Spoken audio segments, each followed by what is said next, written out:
یہ radio Pakistan pod cost ہے۔ السلام علیکم ناظرین سامعین، ریڈیو پاکستان کے news and current affair channel per radio Pakistan کے اس خصوصی پوڈ کاسٹ میں آپ کو خوش آمدید کہتے ہیں۔ میں ہوں آپ کا میزبان مدثر حسین۔ ناظرین اور سامعین، آج کے اس خصوصی پوڈ کاسٹ میں ہم بات کریں گے 5 اگست کے حوالے سے۔ 5 اگست کے دن ہی مقبوضہ کشمیر کی خصوصی حیثیت کو بھارت کی جانب سے ختم کیا گیا تھا۔ یہ کیوں ختم کیا گیا تھا، اس حوالے سے بھی بات کریں گے، اور آپ کو بتاتے چلیں کہ پہلگام واقعے کے بعد بھارت کی جانب سے پہل کی گئی، پاکستان پہ حملہ کیا، لیکن پاکستان کی پاک فوج نے بھرپور جواب دیا، بنیان المرصوص کے نام سے فوجی آپریشن کیا اور دنیا کو بتایا کہ پاکستان کی پاک فوج بھرپور جواب دینے کی صلاحیت رکھتی ہے۔ پاکستان نے مار کا حق فتح کیا اور یقینی طور پہ دنیا میں خارجہ پالیسی کا بھی بول بالا ہوا، اور دنیا اس بارے میں اب پاکستان کے کردار کی، پاکستان کے خارجہ پالیسی کی تعریف کرتے ہیں۔ اب بات کریں گے 5 اگست کے حوالے سے بھی، اور 5 اگست کے دن جیسے کہ مقبوضہ کشمیر کی خصوصی حیثیت ختم کی گئی تھی، یہ وہ خصوصی حیثیت ہے جو مقبوضہ کشمیر کی عوام سے وعدہ کیا تھا اس وقت کی بھارتی حکومت نے، اور فی الحال کہا تھا کہ آپ کو خصوصی حیثیت دی جاتی ہے، اور اقوام متحدہ میں گئے تھے۔ اقوام متحدہ کی 18 سے زیادہ قراردادیں موجود ہیں۔ یہ خصوصی حیثیت کیا ہے، آج اسی حوالے سے بھی گفتگو کریں گے، 5 اگست کے حوالے سے بھی گفتگو کریں گے، اور مار کا حق جو بنیان المرصوص جو آپریشن ہوا تھا جس میں ہم نے کامیابی حاصل کی، اس پہ بھی بات کریں گے۔ آج ہمارے ساتھ جو مہمان شخصیت ہیں، آپ ماہر قانون ہے، بین الاقوامی ماہر قانون ہے، بیرسٹر سندس ملک صاحبہ ہمارے ساتھ شریک گفتگو ہوں گی۔ بہت بہت شکریہ میم، آپ نے اپنا قیمتی وقت دیا۔ سب سے پہلے ہم گفتگو کا آغاز کرنے سے پہلے 5 اگست کی جو خصوصی حیثیت مقبوضہ کشمیر کی بھارت نے ختم کی، اس خصوصی حیثیت کیوں دی گئی تھی، کب دی گئی تھی، اس کا تاریخی پس منظر جاننا چاہیں گے، اور اس کے بعد جو خصوصی حیثیت میں ایک نقطہ تھا جس میں کہا گیا تھا کہ بھارت کے لوگ پراپرٹی نہیں خرید سکتے وہاں پہ، ہم نے دیکھا کہ اس کے بعد پھر بڑی تعداد میں پراپرٹیز کے اوپر وہاں پہ خرید و فروخت کی، اور بھارت نے جان بوجھ کے کی، وہاں کے اپنے ہی لوگوں کو اپنی ہی پراپرٹیز سے محروم کر دیا۔ اس کی قانونی پرسپیکٹو بتائیے گا ذرا۔ بسم اللہ الرحمن الرحیم۔ سب سے پہلے تو آپ کا بہت بہت شکریہ کہ آپ نے 5 اگست کے حوالے سے مجھے مدعو کیا۔ جہاں تک آرٹیکل 370 اور 35A جو اسپیسیفک آرٹیکلز ہیں جن کے انڈر کشمیر کو خصوصیت حیثیت حاصل تھی بھارتی نظام کے انڈر، وہ تو کشمیریوں کا رائٹ ہمیشہ سے it is the remnants of the partition of 1947، اور اس میں یہ بات بڑی امپورٹنٹ ہے کہ انٹرنیشنلی ابھی بھی جو جموں اینڈ کشمیر ہے، greater Jammu and Kashmir, it is recognized as a disputed territory. کچھ حصہ جو ہے وہ پاکستان کے نظام کے انڈر ہے، اور باقی حصہ جو ہے وہ بھارت کی قابضانہ افواج کے جو انڈر آتا ہے، وہ اب ہم جس کو IIOJK کہتے ہیں وہ ہے۔ اور اس حصے کے اندر جہاں بھارت کا قبضہ ہے، انہوں نے اس علاقے میں آرٹیکل 370 اور 35A کو جس وقت ایبروگیٹ کیا، تو اس وقت ان کی جو انٹینشن تھی وہ ہمیں انٹرنیشنلی تو سمجھ آ گئی، بھارت کے شاید اپنے لوگوں کو نہیں سمجھ آئی، لیکن ہمیں یہ سمجھ آ گئی کہ وہ جو ایک نیا کشمیر کا پروپیگنڈا تھا جس کے انڈر اس کو ایبروگیٹ کیا گیا تھا، اس کے بجائے پس منظر پہ ہمیں نظر آیا کہ بھارت نے کھلے عام اب سیٹلر کلونیلزم کو جو ہے وہ امپلیمنٹ کرنا شروع کر دیا ہے، جس میں آرٹیکل 370 جو ہے وہ ٹیریٹری وائز بھارت کی یونین کے انڈر آتا ہے اب اس کے ایبروگیشن کے بعد، اور نمبر 2 پر جو 35A ہے وہ آپ کے جو سٹیزن شپ رائٹس ہوتے ہیں ایک کسی بھی علاقے میں، اس کے تحت انہوں نے اس کو ختم کر کے بھارتی باشندوں کو 4.5 ملین ڈومیسائلز ابھی تک ایشو، بلکہ اس سے اوپر بھی ایشو ہو چکے ہیں بھارتی باشندوں کو کشمیر۔ جی، یہ 5 اگست کے بعد، اس سے پہلے یہ چیزیں نہیں تھیں، اس سے پہلے یہ چیزیں نہیں تھیں، اور انٹرنیشنلی ہمیں یہ بات سمجھنی بہت ضروری ہے لاء کے مطابق کہ 4 جنیوا کنونشن کی یہ وائلیشن ہے جو بھارت نے اقدام کیے کشمیر کے اندر۔ یہ article 25 of the international covenants on civil and political rights, یہ اس کی وائلیشن ہے۔ کیونکہ کسی بھی جس کو ہم کہتے ہیں ڈسپیوٹڈ ٹیریٹری کے اندر آپ اس طرح کے اقدام نہیں لے سکتے جو کہ وہاں کے لوگوں کی رائٹ آف سیلف ڈٹرمنیشن جو کہ ہمیں پلیبسائٹ کے through U N G A دیتی ہے، sorry U N S C کے ریزولوشنز دیتے ہیں، یہ ان کے خلاف ورزی ہے اور گروس وائلیشن ہے، کیونکہ بھارت نے اس کو جب وائلیٹ کیا تو اس کے بعد انہوں نے اس کو ایک یونیلیٹرل میٹر کے طور پر پورٹرے کیا کہ جی یہ ہماری خود ساختہ ایک مسئلہ تھا جس کو ہم نے حل کر لیا، اور یہ complete neglect of international law, اور جس کے تحت یو این ایس سی کے ریزولوشنز جو ہیں جس میں ریزولوشن 47 آتا ہے اور باقی سارے آتے ہیں، یہ ان سب کی کلیئر وائلیشن۔ آپ نے کہا کہ انٹرنیشنل قوانین کی خلاف ورزی ہے، ظاہری بات ہے جب 18 قراردادیں ہوئی، متنازع علاقہ ڈکلیئرڈ ہے، انٹرنیشنلی طور پہ ڈکلیئر ہے، تو جب یہ خصوصی حیثیت ختم کی گئی تو یہ آپ سمجھتے ہیں کہ انٹرنیشنل قوانین کی خلاف ورزی ہے، اور انٹرنیشنل قوانین کی جب خلاف ورزی ہوتی ہے تو اس کی کوئی پنشمنٹ یا سزا یا اس کے متبادل کوئی اس کا حل ہے؟ جی دیکھیے، جہاں تک خلاف ورزی کی بات ہے تو یہ تو فیکٹ ہے کہ آرٹیکل 370 اور 35A کی ایبروگیشن جو یونیلیٹرل انڈیا نے کی وہ انٹرنیشنل لا کی وائلیشن ہے، جیسا کہ میں نے آپ کو کہا کہ وہ آپ کے 4 جنیوا کنونشن کی وائلیشن ہے، وہ آپ کے ICCPR کے جو کووننٹس ہیں ان کی وائلیشن ہے، آپ کی یو این جی اے کے ریزولوشنز کی وائلیشن ہے، جس میں آپ کا رائٹ آف سیلف ڈٹرمنیشن آتا ہے 1514 ریزولوشن کے انڈر، تو یہ بات تو کلیئر ہے کہ وہ وائلیشن ہے۔ اب جہاں تک اس کی ریپریکشن کی بات آتی ہے کہ اس کے نتیجے میں کیا کیا جا سکتا ہے ہندوستان کے خلاف، تو میں ضرور یہ بات کہوں گی کہ یونائٹڈ نیشنز کی یہ اتھارٹی نہیں ہے، یہ ڈیوٹی ہے کہ وہ اپنے اختیارات کو جو ہے وہ عمل میں لاتے ہوئے ہندوستان کے خلاف اکنامک سینکشنز یا ملٹری سینکشنز یا اس طرح کی چیزوں کو نافذ کرتی، اور اس ریزولوشن کے اس جو ایبروگیشن ہے اس کے اوپر اپنے جو اتھارٹی ہے اس کو لاتی کہ انٹرنیشنل لا کی اتھارٹی اس کے اوپر آتی ہے۔ لیکن انفارچونیٹلی ہم نے یہ دیکھا کہ جس طرح بھارت اپنے اندر بھی اپنی مائنورٹیز کے ساتھ متعدد رپورٹس ہیں جن کے مطابق ہندوستان میں منی پور سے لے کے چھتیس گڑھ تک اور آسام سے لے کے ممبئی تک ہر جگہ ہمیں نظر آتا ہے کہ بھارت کی مائنورٹیز کے ساتھ کیا ہو رہا ہے، تو وہاں پہ بھی وہ ایک امپیونٹی کے ساتھ اپنے کارروائی کو جاری رکھے ہوئے ہیں، اور Kashmir despite being a disputed territory وہ اس میں جس کو ہم کہتے ہیں نا کہ اپنے جو مظالم ہیں ان میں کوئی ڈسکریمنیشن نہیں کر رہے، وہ تھرو آؤٹ اب مائنورٹیز کے خلاف اپنے اقدام جاری رکھے ہوئے ہیں، اور یہ امپیونٹی ان کو جو ہے وہ انٹرنیشنل ادارے دے رہے ہیں، بیکاز ان کا سائلنس جو ہے وہ کمپلسٹی کے طور پہ میں دیکھتی ہوں اس سائلنس کو، صرف کنڈیمنیشن سے نہیں ہوتا، کلیئر سینکشنز ہمیں ابھی تک کوئی نظر نہیں آئی جو کہ ہونی چاہیے۔ صحیح، کس کی طرف سے؟ یونائٹڈ نیشنز کی طرف سے، آئی سی جے کی طرف سے، آئی سی سی کی طرف سے۔ یہ ہیومن رائٹس وائلیشنز ہیں، یہ وار کرائمز ہیں جو کشمیر میں اس وقت ہو رہا ہے، کشمیریوں کے ساتھ ہو رہا ہے، یہ سب وار کرائمز ہیں، لیکن اس پہ کوئی سوال جواب ہمیں نظر نہیں آتا۔ جی بیانات۔ اچھا سندر صاحب، یہ بھی آپ سے جاننا چاہیں گے، ہم نے دیکھا کہ ڈومیسائل کا اجرا کیا گیا، بھارت نے اپنے ہی لوگوں کو ڈومیسائل جاری کر دیا، یقینی طور پہ 5 اگست کے اقدام کے بعد 370-35A کے بعد ہی یہ ممکن ہو پایا۔ تو اب کیونکہ مقبوضہ کشمیر کے عوام کی حقوق متاثر ہو رہے ہیں، ووٹر وہ ہونا چاہیے لیکن باہر سے ووٹر آ رہے ہیں، تو مقبوضہ کشمیر کی عوام براہ راست اس کے لیے کیا ایفرٹس کر سکتی ہے؟ قانونی طور پہ اس کے پاس کوئی رستہ ہے کہ وہ روک سکے جی بھارت سے لوگ نہ آئیں کیونکہ ہمارا حق ہے؟ جی دیکھیے، جو مقبوضہ کشمیر کی عوام ہے اس کے پاس ایک جس کو ہم کہتے ہیں سینٹر ہے جو کہ ریگارڈ کیا جاتا ہے as a base camp for the Kashmir resistance, اور وہ آزاد جموں کشمیر ہے۔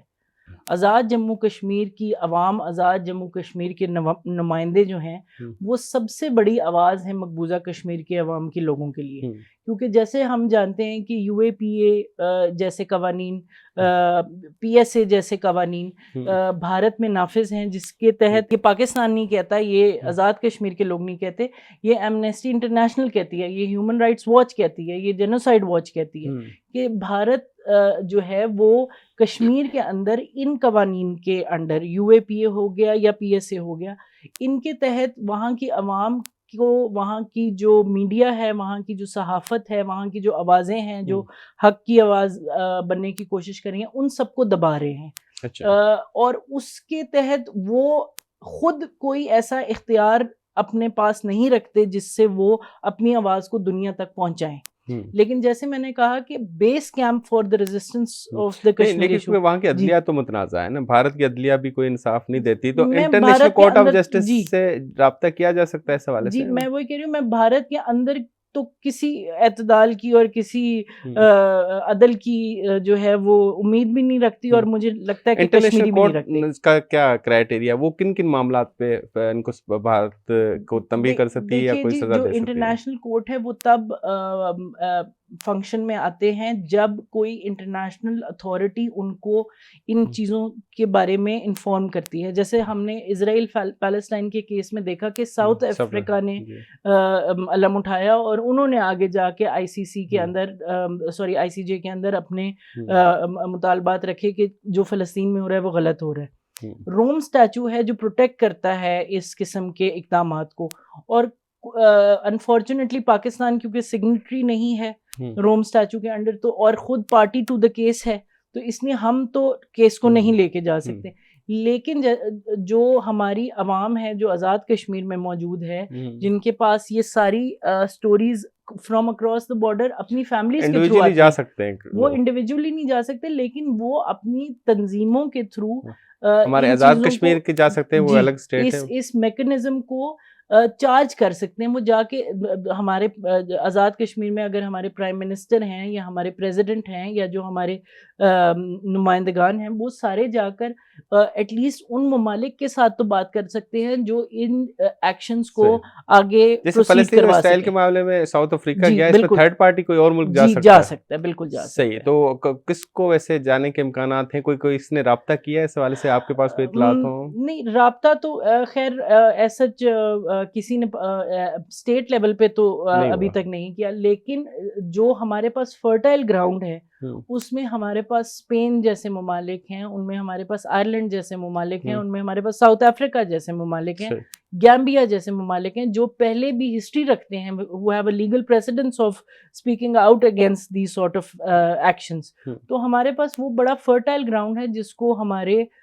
جو ادارے بھی ہیں اور جو ان کے نمائندے ہیں وہ ان کو اویل کر کے اپنے کیس کو ICJ تک پہنچا سکتے ہیں۔ صحیح۔ اچھا، ڈومیسائل اگر مقبوضہ کشمیر کی عوام کو نہیں ملا، بھارت کی عوام کو ملا، تو یقینی طور پہ جاب بھی BJP حکومت، بھارت کی حکومت وہیں اپنے ہی لوگوں کو دے گی۔ اس کا مطلب ہے کہ مقبوضہ کشمیر کی عوام جاب سے بھی محروم ہونے والی ہیں یا محروم ہو چکی ہیں؟ آپ نے جو اینڈ پہ بات کی کہ ہو چکی ہیں، اگر ہم مقبوضہ کشمیر کا ان امپلائمنٹ ریٹ دیکھیں یا وہاں کی جو اکنامک فال ہے اس کو دیکھیں،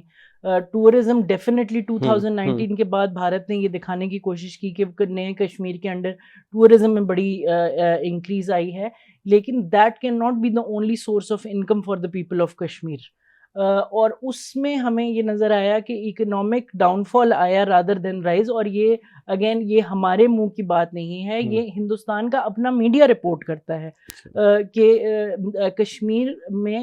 2019 پوسٹ 2019 ادھر کے جو لوکلز ہیں یا جو ادھر کی اپنی عوام ہے ان کی اکانومی یا جو اکنامیکل سٹیٹ ہوتی ہے یا سوشو اکنامک سٹیٹ ہوتی ہے وہ بیٹر ہونے کی طرف نہیں گئی، وہ بری سے بری تک ہوتی جاتی ہے۔ اب جیسے میں مثال آپ کو دیتی ہوں، آپریشن بنیان المرصوص سے پہلے جو فالس فلیگ آپریشن پہلگام میں کیا گیا، اس کے نتیجے میں بھارت نے پاکستان پر تو حملہ کیا اس فالس فلیگ آپریشن کو ریزن بنا کے، لیکن اس کے ساتھ ساتھ انہوں نے مقبوضہ کشمیر کے اندر بھی ایک کریک ڈاؤن شروع کیا جس میں انہوں نے پراپرٹی ڈسٹرکشن سے لے کر اریسٹ تک شروع کی، اور اس چھوٹے سے عرصے میں یہ جب سے بنیان المرصوص ہوا تب سے لے کے اب تک 5,000 سے زائد کشمیریوں کو اریسٹ کر لیا گیا وداؤٹ اینی چارج. اور جیسے میں نے کہا کہ پی ایس اے اور یو اے پی اے جیسے جو قوانین ہیں وہ امپیونٹی دیتے ہیں بھارت کی گورنمنٹ کو کہ وہ کسی بھی کشمیری کو جو مقبوضہ کشمیر میں مقیم ہے اس کو کبھی بھی ان جو قانون یو اے پی اے کے ان قانون کی جی اسٹیٹس کیا ہے, حیثیت کیا ہے, مطلب انٹرنیشنلی سطح وہاں پہ تو انہوں نے اپنے سپورٹ کے لیے بنائے ہوئے نا بھارت نے, انٹرنیشنلی ان قانون کی کیا حیثیت ہے؟ میں انٹرنیشنل جو آرگنائزیشنز ہیں انہی کو کوٹ کرتے ہوئے آپ کو اس کا جواب دوں گی کہ ایمنیسٹی انٹرنیشنل نے کلیئر کٹ ورڈز میں یہ بات کہی ہوئی ہے کہ جو یو اے پی اے جیسے قوانین ہیں وہ سپریسو لاز ہیں وہاں, اور ان کو کشمیر میں اسی چیز کے لیے استعمال کیا جاتا ہے, چاہے وہ جرنلزم سے ریلیٹڈ ہو, فریڈم آف اسپیچ سے ریلیٹڈ ہو, فریڈم آف پولیٹیکل ڈفرنس سے ریلیٹڈ ہو, ان کو استعمال کیا جاتا ہے. So these are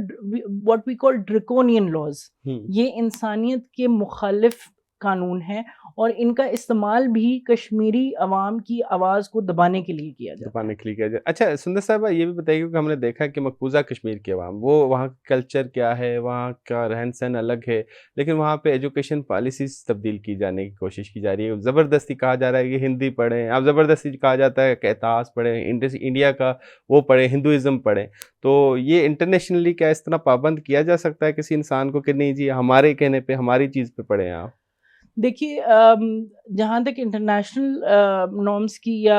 رائٹس کی بات ہے, ہیومن رائٹس کی بات ہے, بھارت کا قانون ابھی تو نل وائڈ ہے نا, تو کام ہی نہیں, تو ہم اس لیے انٹرنیشنل قانون کے تناظر میں بات کر رہے ہیں. یونیسکو کے مطابق جو آپ کا رائٹ ٹو ایجوکیشن ہے اس کے مطابق آپ کسی بھی قسم کے نظام کو انفورس نہیں کر سکتے وہاں کے لوگوں کی مرضی کے خلاف.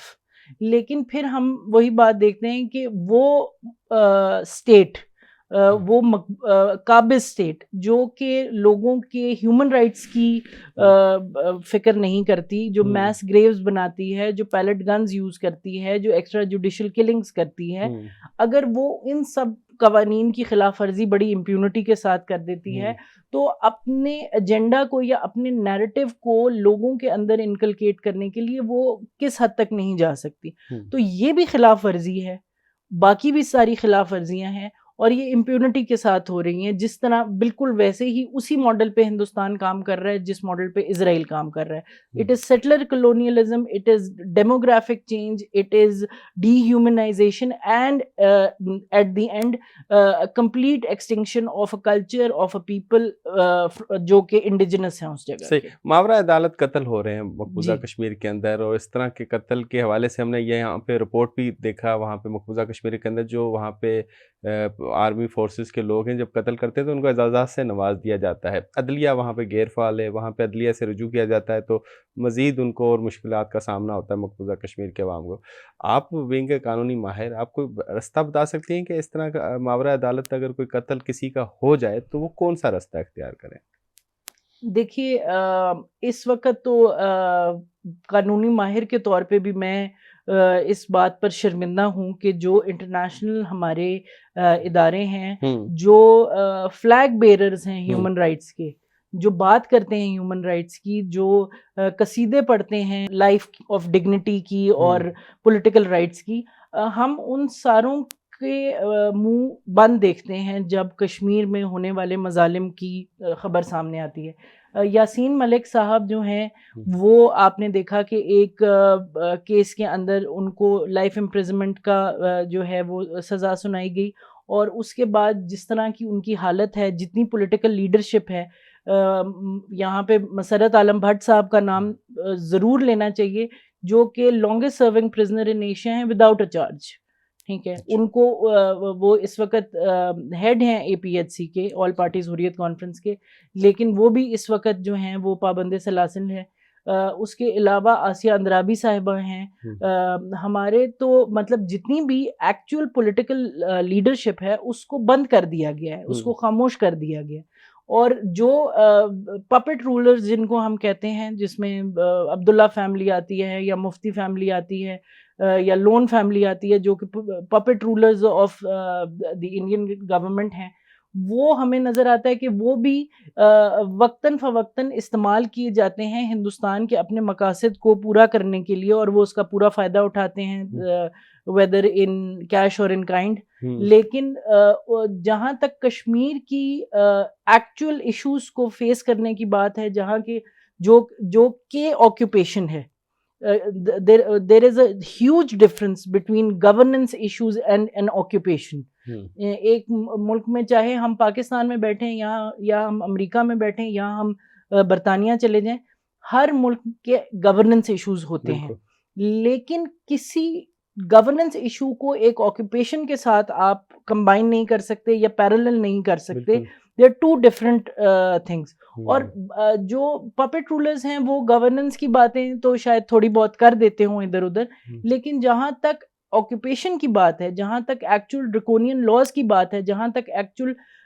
فگرز کی بات ہے جو ایکسٹرا جوڈیشل کلنگ سے لے کے میس گریوز تک جاتی ہیں، ان کی بات نہیں کرتے، ایکچوئل ایشوز کی بات نہیں کرتے. تو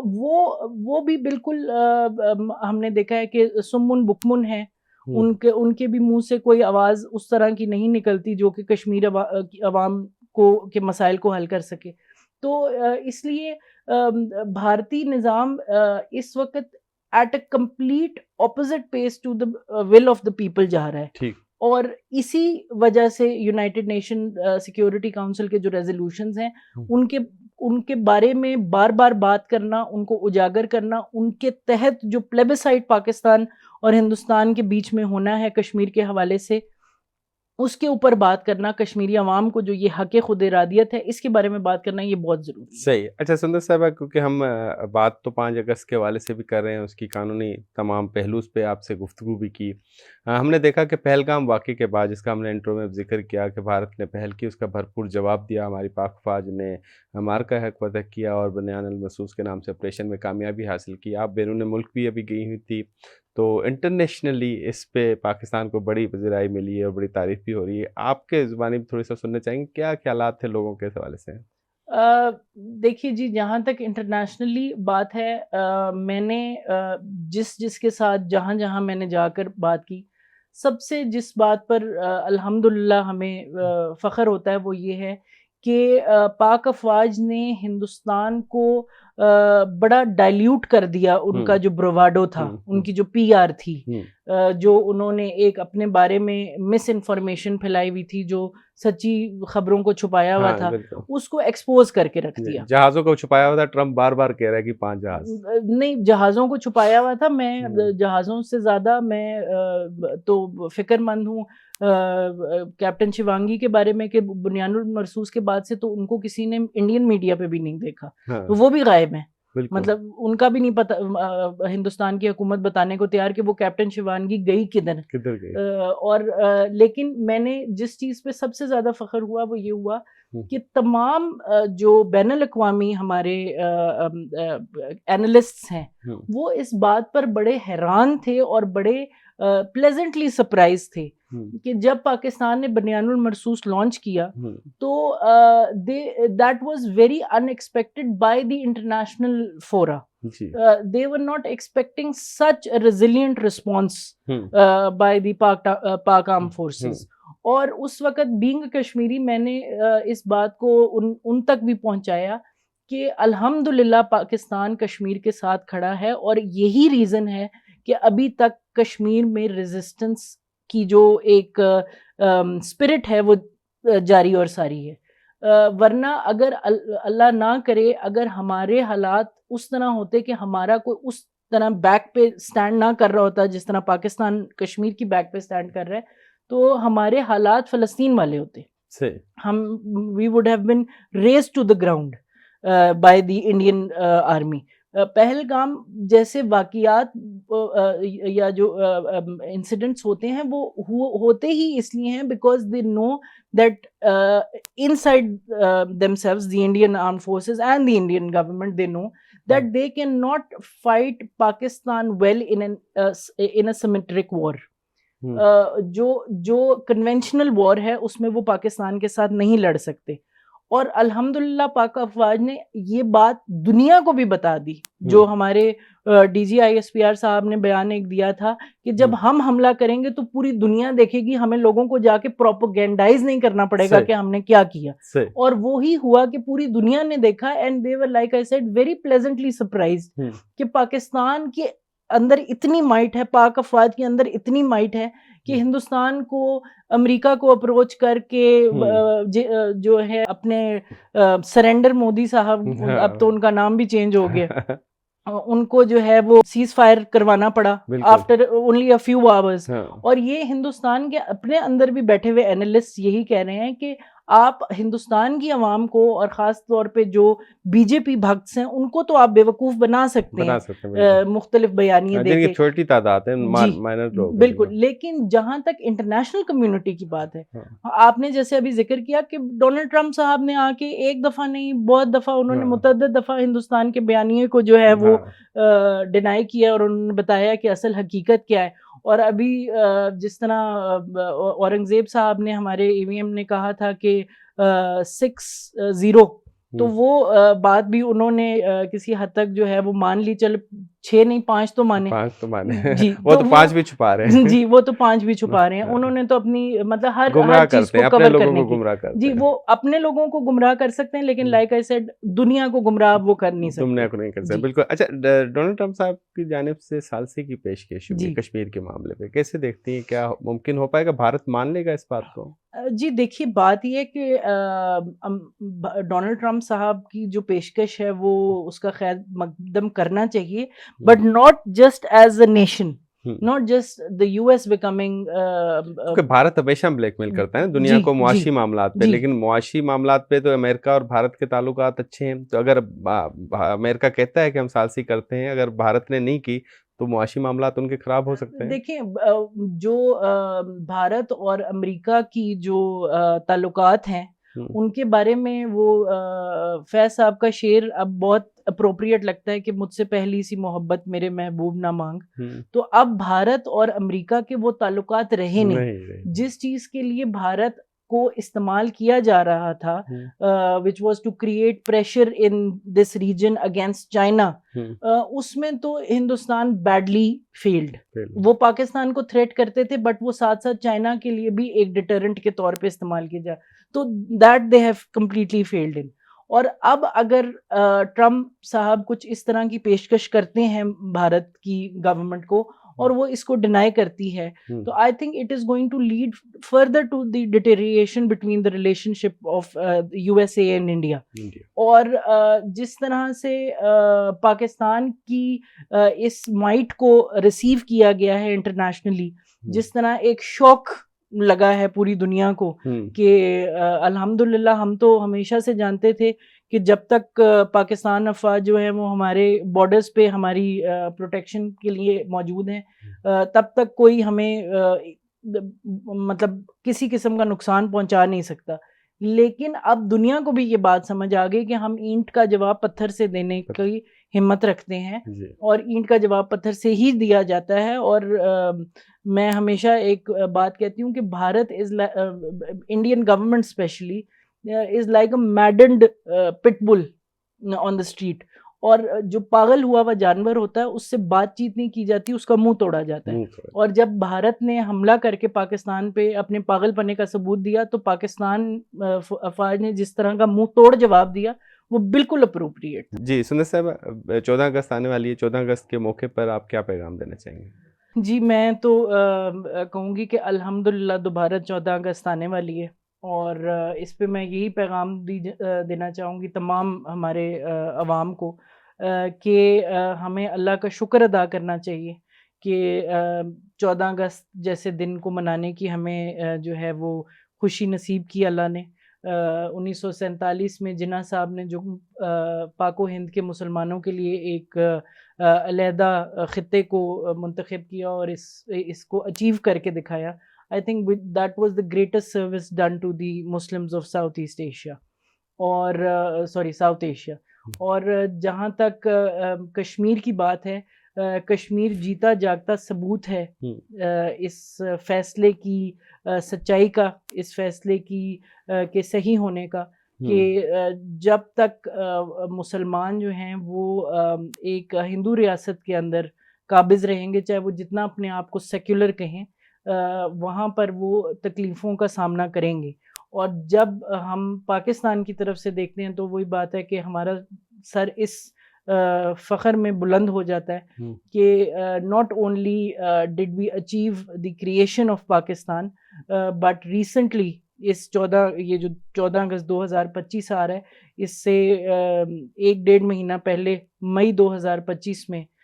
پاکستان نے جس طرح کا بھارت کو منہ توڑ جواب دیا آپریشن بنیان المرصوص میں in response to the so called operation Sindoor, اس میں تو ہمیں اور فخر محسوس کرنا چاہیے کہ ہم نے صرف پاکستان بنایا نہیں بلکہ پاکستان کو دفاع کرنے کی بھی صلاحیت رکھتے ہیں، اور الحمدللہ 7 دہائیوں سے زیادہ کے بعد بھی ہم جو ہیں وہ کامیاب بھی ہیں اور اپنی جگہ پہ کھڑے بھی ہیں. بیرسٹر سندس ملک صاحبہ، آپ نے اپنا قیمتی وقت دیا ریڈیو پاکستان کے news and current affair channel کو.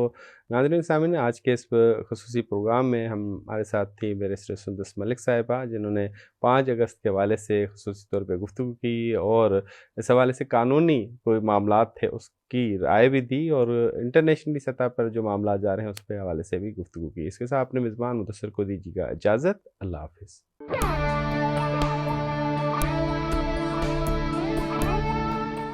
یہ ریڈیو پاکستان پوڈ کاسٹ ہے.